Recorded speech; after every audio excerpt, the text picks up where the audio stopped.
Masih di News and Retim Online Radio, podcast studi parlementar kembali. Pendengar, masih bersama dengan narasumber saya Bang Irham Buana Nasution SIM, Wakil Ketua DPRD Provinsi Sumatera Utara. Masih bersama saya Ami Maulidia. Dan jangan lupa bahwa siaran ini bisa didengarkan di streaming kami ya, di news@web.com, kemudian di sosial media kami, dan di MOS FM Medan. Dan Anda bisa tinggalkan interaktif Anda di 081361093928. Bang Irham, ya. Tadi karena sosialisasi yang kita anggap masih kurang efektif, masih sangat kurang efektif, apalagi di pemilih yang 63% tadi adalah pemilih pemula dan pemilih baru. Ini dikhawatirkan, dan soal pemilu pasti gak jauh-jauh namanya golput. Ya. Ini kan tentu menjadi kekhawatiran kita, karena kita takut dari 63% itu memilih akhirnya ribet pun bagus susah milih gitu. Toh tadi juga stereotip politik yang sekarang masih tidak baik lah di Indonesia. Ini seperti apa juga yang dilakukan di DPRD Provinsi Sumatera Utara dan juga Abang sendiri selaku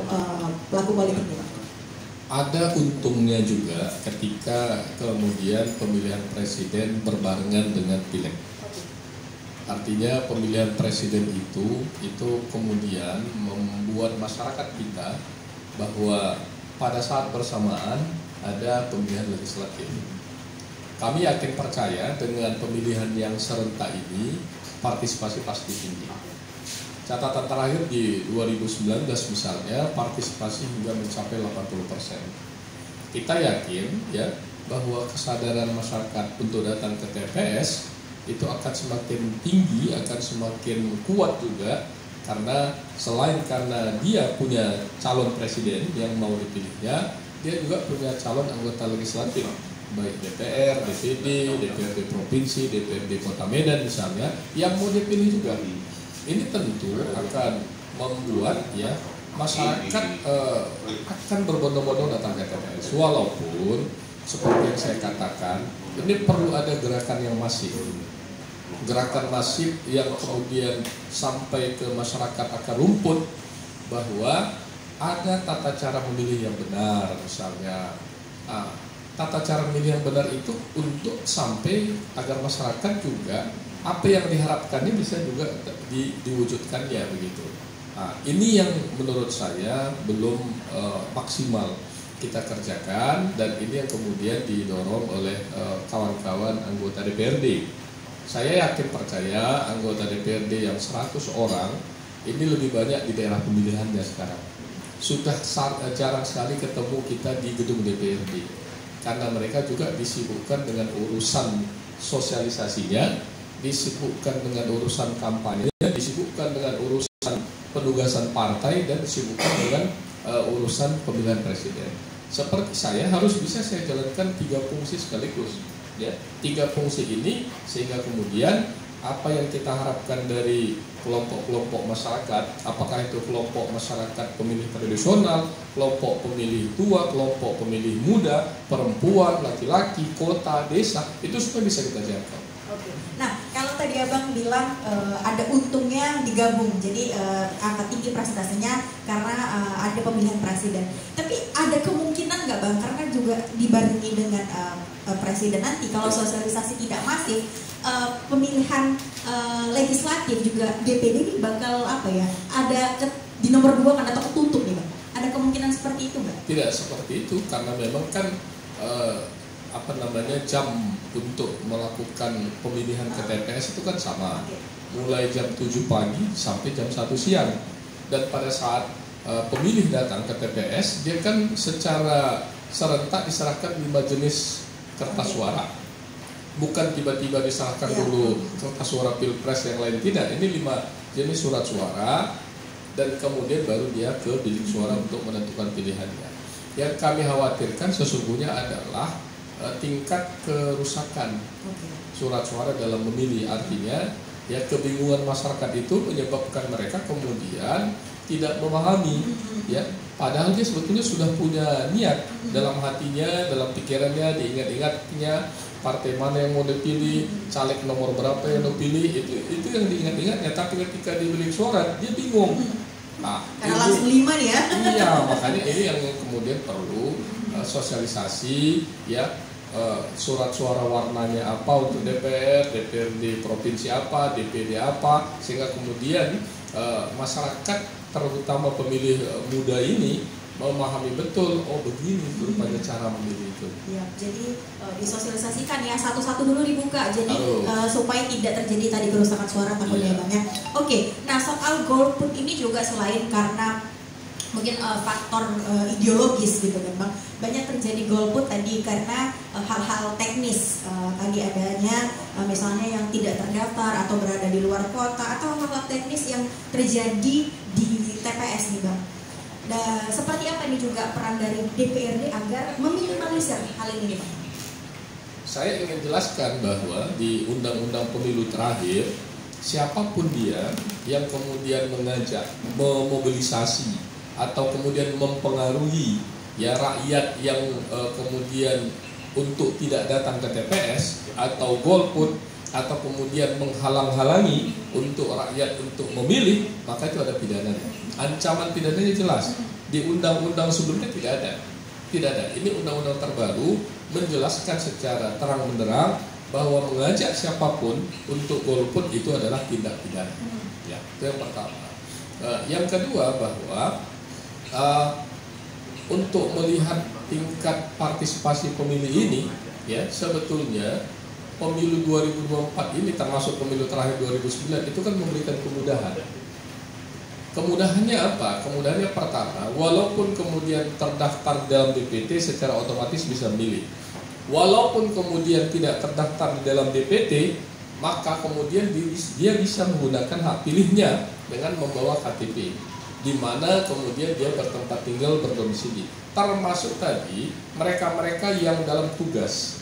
Dia boleh menggunakan hak pilihnya dimanapun dengan membuat surat keterangan pindah memilih yang kalau saya tidak salah itu 7 hari sebelum pemilihan. Artinya kemudahan-kemudahan itu sudah ada diberikan agar kemudian masyarakat dimanapun dia berada dia bisa memilih. Tetapi bukan memilih misalnya kalau saya KTP Medan, maka kemudian saya misalnya pindah atau kemudian pada saat hari H itu kemudian datang atau bertugas misalnya di Tapanuli Selatan, dia hanya boleh bisa memilih presiden. Dia misalnya hanya bisa memilih itu karena dia bukan misalnya domisili di sana. Begitu juga yang lainnya. Oke. Nah, Bang Hiram, ini kan juga dulu kita tahu bahwa Bang Hiram ini bagian dari KPU ya, Komisioner KPU. Lalu seperti apa juga Bang nanti untuk daerah-daerah khusus seperti tadi lapas, rumah sakit, dan juga tadi kalau kasusnya seperti yang Bang contohkan, ini kan banyak mahasiswa yang perantau. Ini kan tentu tadi jangan sampai terjadi golput tadi karena kendala teknis. Seperti apa juga yang dilakukan DPRD untuk mengawasi dan mendorong supaya tidak terjadi ini Pak? Tanggal 14 Februari itu kalau saya tidak salah kan hari Rabu. Hari Rabu itu adalah hari kerja. Tetapi kan secara nasional telah ditetapkan itu adalah hari yang diliburkan atau hari libur gitu. Karena memang di undang-undang disebutkan pemilihan itu dilaksanakan pada hari libur atau hari yang diliburkan. Artinya secara nasional telah ditetapkan tanggal 14 Februari itu hari yang diliburkan. Di mana seluruh ya masyarakat, baik itu pekerja, baik itu ASN, baik itu karyawan, baik itu pelajar, mahasiswa, itu kemudian bisa menggunakan hak pilihnya dengan dia kembali ke kampung halamannya di mana dia berdomisili. Kalaupun kemudian ya mereka tidak kembali ke kampung halamannya, dia boleh memilih di Medan atau misalnya tadi ya penghuni lapas, rutan, dia juga bisa memilih di situ dengan ketentuan khusus yang diatur oleh KPU. Oke, dan berarti ini memang benar-benar harus serius ya Bang ya pengelolaan tadi untuk di daerah-daerah yang khusus tadi ya Bang, zona-zona khusus tadi. Oke, saya bacakan pertanyaan dari WhatsApp dari Pak Wawan di Sunggal. Assalamualaikum Pak Irham Buana. Untuk pemilu awak rasa masalahnya sama aja tentang data pemilih yang amburadul. Karena datanya masih ngambil data yang lama. Anggapannya Bang, gimana? Ya, karena memang sistem administrasi kependudukan kita ini kan mau dijadikan sistem yang sifatnya nasional. Dan sumber data yang tentu diperoleh oleh KPU itu adalah sumber data yang berasal dari Adminduk. Sumber data Adminduk itulah yang kemudian diolah. Itulah yang kemudian terus-menerus dilakukan perubahan. dilakukan coklit, pencocokan dan penelitian. Tetapi tentu sumber data itu kan berasal dari bawah juga. Apakah itu dengan berbasis lingkungan, berbasis kepala keluarga.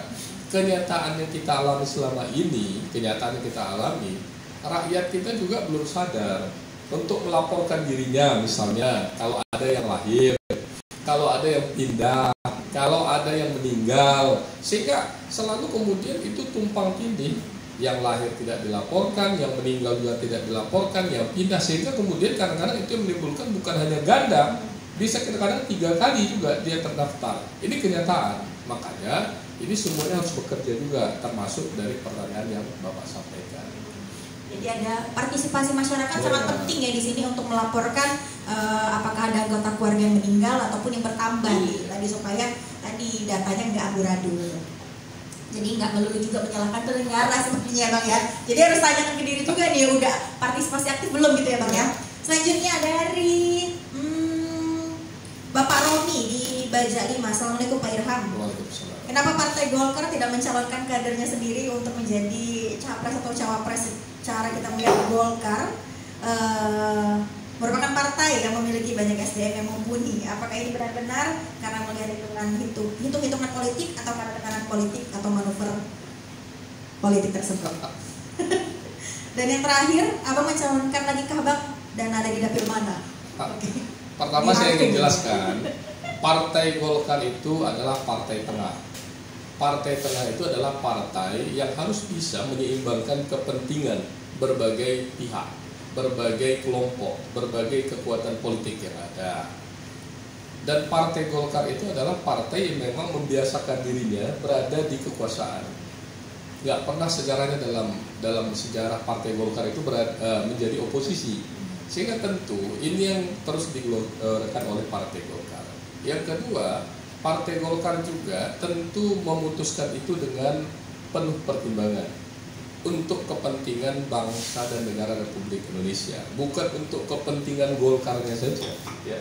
Kalau semata-mata untuk kepentingan Golkarnya saja, tentu kami akan sembarangan memutuskannya. Tetapi ini dengan pertimbangan melalui rapat-rapat yang dilakukan, akhirnya kemudian diputuskan dalam rapat pimpinan nasional Jakarta yang dihadiri oleh seluruh kader dan pimpinan partai di seluruh Indonesia, dan akhirnya kita putuskan mendukung pasangan Prabowo Gibran. Dan itu yang kemudian saya sendiri punya tanggung jawab di dalamnya karena ditugaskan oleh Partai Golkar menjadi sekretaris tim kampanye daerah Prabowo Gibran. Yang kedua, soal saya insya Allah mohon doanya ya akan maju sebagai calon anggota DPRD Sumatera Utara dari daerah pemilihan Sumut 1. Sumut 1 itu meliputi 11 kecamatan, dari Kecamatan Medan Amplas sampai Kecamatan Medan Melawan. Mohon saja supaya semuanya ya sehat walafiat, saya bisa menjalankan amanah ini sehingga kemudian bisa melanjutkan untuk tetap di DPRD Sumatera Utara.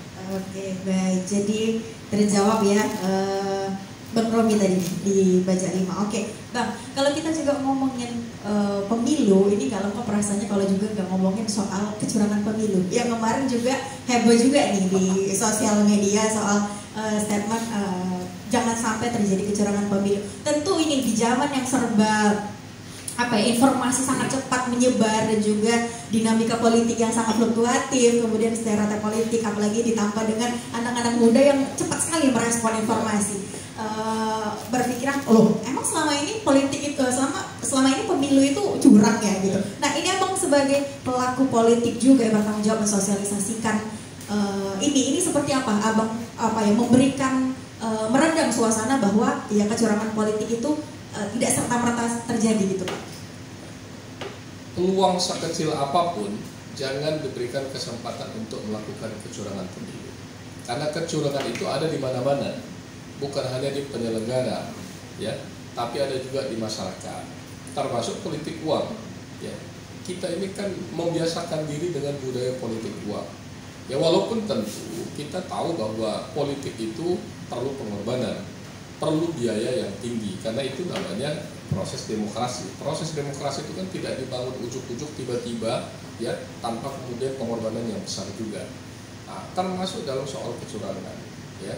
Kita berharap semua diri kita, ya, selain sebagai badan pengawas pemilu juga tugasnya memang mengawasi itu, diri kita masyarakat itu harus kemudian mengawasi kecurangan sekecil apapun. Contoh paling kecil, masyarakat yang ada di lingkungan masing-masing itu kan harus kemudian diajak datang ke TPS. Ya, jangan sampai kemudian hak masyarakat yang tidak terdaftar sebagai pemilih ini digunakan oleh orang lain.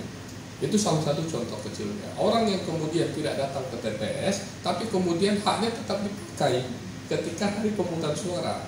Itu banyak terjadi, begitu ya.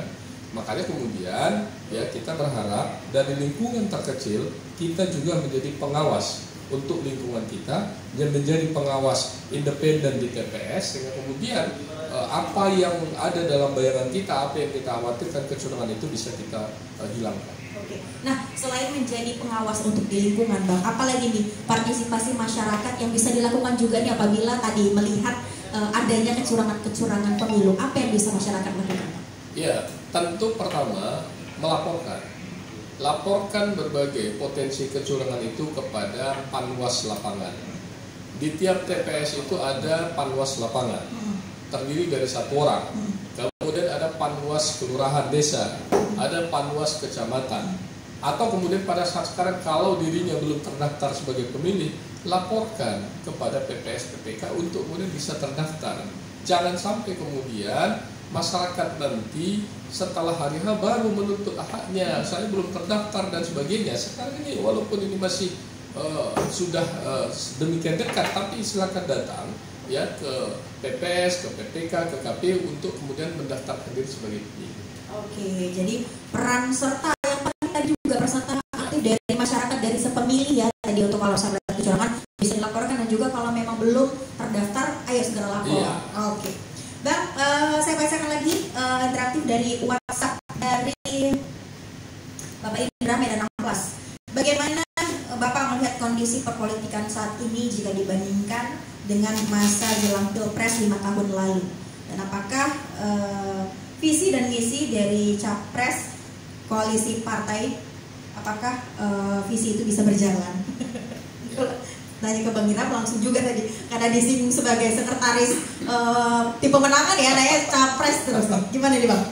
Ya, kalau saya melihatnya ya, suasana kebatinan pemilu 2024 ini lebih nyaman, lebih tenang, lebih aman, kondusif dibandingkan 2019. Karena apa? Karena tidak ada pengkotak-kotakan masyarakat, ya. Bahwa kemudian masyarakat telah paham, ya. Kalau kita lihat dari hasil survei dan sebagainya, mereka sudah punya pilihan, ya. Silakan pilihan itu dilakukan. Kemudian juga kalaupun mau milih yang lain juga silakan. Artinya bahwa saya melihat politik yang sehat, politik yang gembira, politik yang nyaman itu sudah mulai terbangun. Ini yang harus kita pertahankan terus nanti sampai tanggal 14 Februari, supaya kemudian tidak ada upaya-upaya dari berbagai pihak untuk membenturkan ya masyarakat di bawah. Yang kita khawatirkan sebenarnya benturan masyarakat di bawah, karena Sumatera Utara ini miniatur Indonesia. Sumatera Utara ini daerah atau provinsi yang pemilihnya terbesar keempat setelah Pulau Jawa. Selain Jawa Timur, Jawa Barat, Jawa Tengah, maka yang keempat adalah Sumatera Utara. Makanya ini harus kita pelihara betul supaya kemudian kondusivitas ini bisa terjaga terus. Kemudian soal visi misi, ya, apa yang dicanangkan, apa yang telah dibuat oleh pasangan calon presiden khususnya Prabowo Gibran, karena saya kampanye ya kan. Itu bukan didasarkan pada keinginan sesaat, tapi program itu ya, program namanya Astacita, ada 17 program prioritas, ada yang kemudian program yang sehari-hari kita lakukan dengan misalnya makan siang gratis, susu gratis, kemudian ada lagi ya untuk ibu hamil ya dalam rangka stunting dan sebagainya. Itu kita lakukan bukan hari ini saja karena kampanye, bukan, tapi ini adalah program keberlanjutan yang akan kita terus lakukan untuk 5 tahun ke depan. Jadi program visi misi itu bukan di atas kertas, tapi itulah yang akan kemudian direalisasikan, dijalankan menjadi program pembangunan pemerintahan. Oke, baik. Selanjutnya pertanyaan dari Bang Wahyu SM Raja. Siang Abang, kita berharap Golkar memiliki banyak kader yang lolos di pileg sehingga bisa menjadi partai yang memiliki kontrol pemerintah ke depannya jika koalisi menang. Karena menjadi kontrol jalan pemerintah dan berada dalam oposisi. Terus buat Bang Irham, satu suara dari saya untuk Abang. Oke, ditanggapi Bang? Ya, makanya saya katakan bahwa Partai Golkar itu memang partai yang tetap berada di kekuasaan. Karena memang kita punya prinsip karya kekaryaan. Karya kekaryaan itu ideologi Partai Golkar. Dan itu kemudian kita laksanakan melalui pemerintahan yang efektif. Golkar ketika berada di pemerintahan bukan berarti menurut pada kekuasaan semata, tapi Golkar kemudian menjadi partai yang memberikan pandangan kritis terhadap pemerintahan. Ini yang kita harapkan kemudian semakin banyak kader-kader Partai Golkar yang masuk di pemerintahan pusat, semakin banyak kader Partai Golkar yang ada di DPR, karena kita punya target. Golkar semua itu punya target untuk DPR RI, kita targetnya 7 kursi. Untuk DPRD Sumatera Utara minimal 20 kursi. Untuk DPRD Kabupaten Kota seluruhnya targetnya 200 kursi. Oke, baik. Jadi tadi ya sesuai dengan harapan Pak Wahyu tadi nih. Udah kasih suaranya katanya untuk Bang Irham. Bang, terakhir apa nih harapan dan juga pesan untuk pemilu di 2024 dan juga politik Indonesia di 2024 ini Bang, dan sekaligus mungkin closing statement. Ya, saya tentu dalam posisi sebagai Wakil Ketua DPRD Sumatera Utara berharap banyak kepada seluruh lapisan masyarakat di semua daerah pemilihan, di 33 kabupaten kota, di hampir 500 kecamatan, di 6.000 lebih desa kelurahan, di 45.000 tempat-tempat pemungutan suara. Sebentar lagi kita akan melaksanakan pemilihan ini. Jaga suasana kebatinan masyarakat Sumatera Utara yang terkenal energi, yang terkenal kemudian punya nilai-nilai kebaikan, kemudian juga punya nilai-nilai saling peduli. Jaga itu semuanya, dan tentu ajakan saya, mari kita datang ke tempat-tempat pemungutan suara sehingga kemudian suara kita itu sangat berarti bagi Indonesia dan bagi Sumatera Utara. Oke, baik. Bang Irham, terima kasih nih waktunya udah bincang-bincang di News and Rhythm di siang hari ini yang sendu ya. Cuacanya lagi hujan, gerimis, tapi udah mulai berhenti.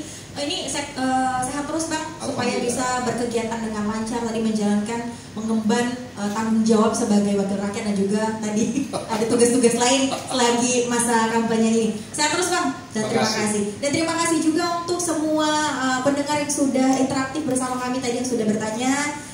Dan terima kasih Humas DPRD Provinsi Sumatera Utara, terima kasih Rumah Kopi Wanur, terima kasih juga untuk produser dan juga tim teknis ya. Terima kasih semuanya sudah mengikuti podcast Today Parliament Talk di edisi kali ini. Saya Ami Maulidia, pamit undur diri. Terima kasih. Bye-bye. Wassalamualaikum warahmatullahi wabarakatuh.